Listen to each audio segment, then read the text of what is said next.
the continuing story of Peyton Place.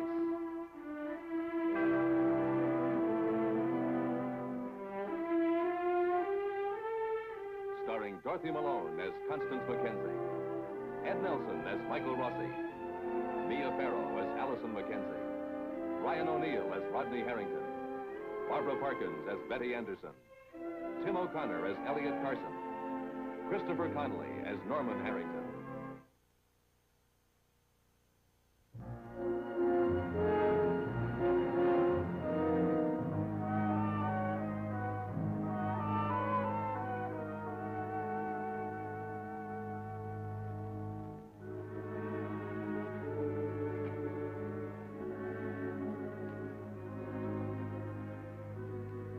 For Stephen Cord, the defense of Rodney Harrington was the most important case in his legal career. But Rodney has been found guilty of murder in the second degree.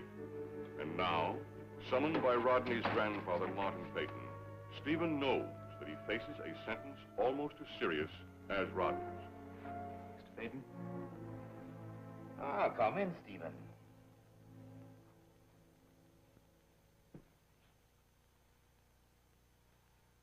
I've been thinking, Stephen, I didn't give you much of a present when you graduated Harvard.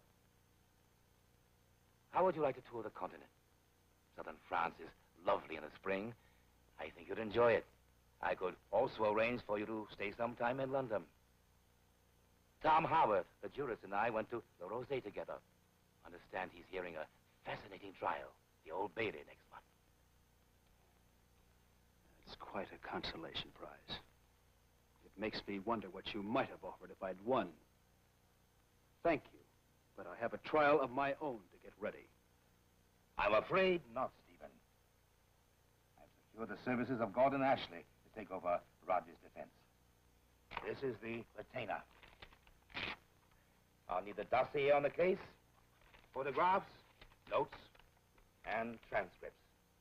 As much as you hate to be reminded of it, Mr. Peyton, Rodney is not your son. He's Leslie Harrington's. And as of this moment, Leslie Harrington is still retaining me as defense counsel. Don't bite the hand that feeds you, Stephen. And don't make the mistake of looking to Leslie Harrington to support you in anything. When he finds out I've retained Gordon Ashley, you'll be the forgotten man. Now, you think about that trip and drop those papers by tomorrow. I am not Ted Dow, Mr. Peyton, and I am not coming out of this ball game until I'm benched. No, you are not, Ted Dow. You haven't the grace to step down when you're not wanted. It's not a question of grace. Now, Mr. Harrington hired me, and he'll have to be the one to fire me. Stephen?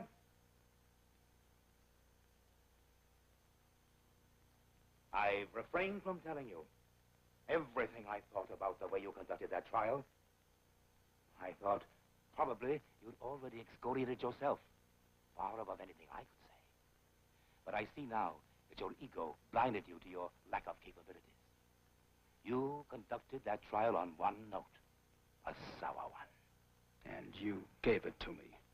Fortissimo. Destroy Stella Chernak. Yes, I played that one note because it's the right note. And Gordon Ashley or Clarence Darrow notwithstanding, it's the only hope that Rodney has. You're beating a dead horse, Stephen.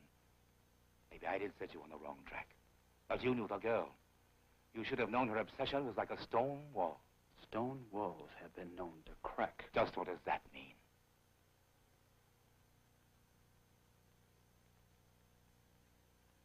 I found an old boyfriend of Stella's, Richard Jensen. And you think his affection will sweep her off her feet? Not his affection. They were involved in stealing some industrial secrets from a lab on the West Coast. Stella let Jensen take the rap.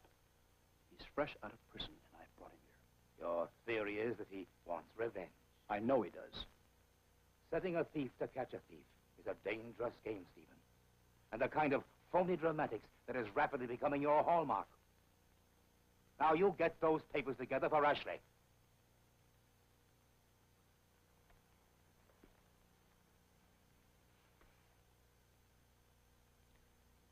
If you want to send that check to Ashley, I'll mail it for you.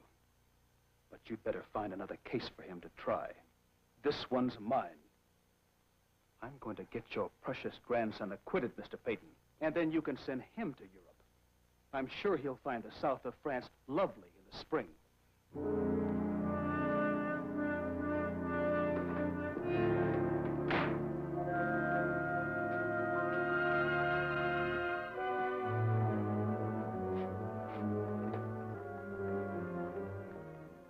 Operator. Hello, this is Mr. Jensen, room 215. Could you connect me to Doctor's Hospital, please? Yes, sir. Well, thank you.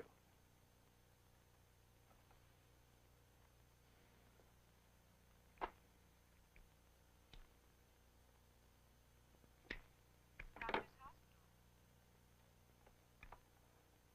Hello. My name is Fred Blair. I'm a sales representative of the North Atlantic Drug Corporation. I would like to see a Dr. Michael Rossi. Could you tell me what his schedule is this afternoon, please? Just a moment. He's in the clinic now. Surgery the rest of the morning. I see. He has house calls on his schedule for the afternoon. And he won't get out of surgery till after 12. That's right, sir. Shall I leave a message? Oh, no. No, that's all right. Yes, you've been very helpful, dear. Thank you. Bye-bye.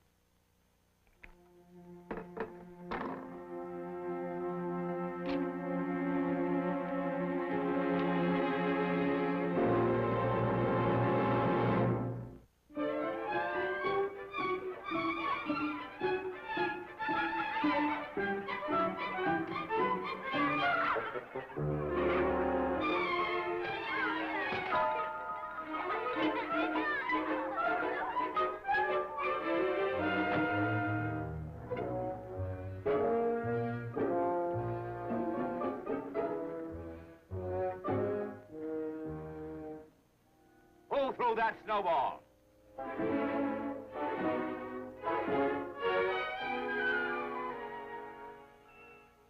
You have a good arm.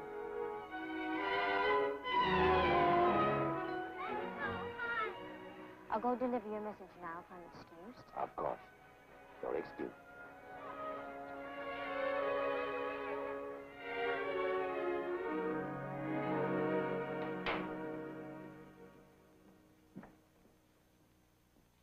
Hi, Betty. Hi.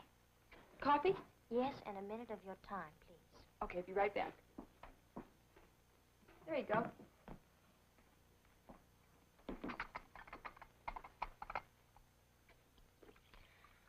Mr. Peyton wants you and Norman to come to dinner tonight. Don't be insulted that he didn't deliver the invitation himself. He never does. I don't think we should go. It's a command performance. You have to. I've never been inside that house before. In fact, I've never met Mr. Peyton. It's like being invited to the White House to have dinner with the president. No, I mean it. Well, he's your grandfather now. Or your grandfather-in-law. At any rate, you're part of the family.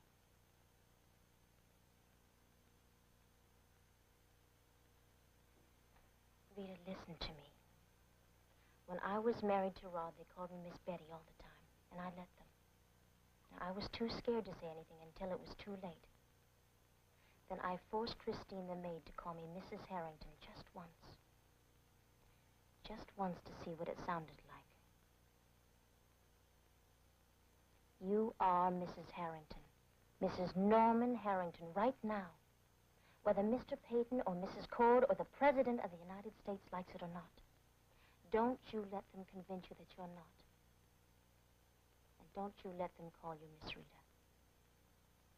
Don't you take any nonsense from Mr. Peyton or from Mrs. Cord.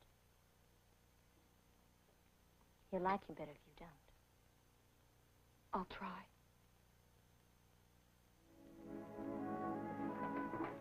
See you later, all right? Thanks, Betty.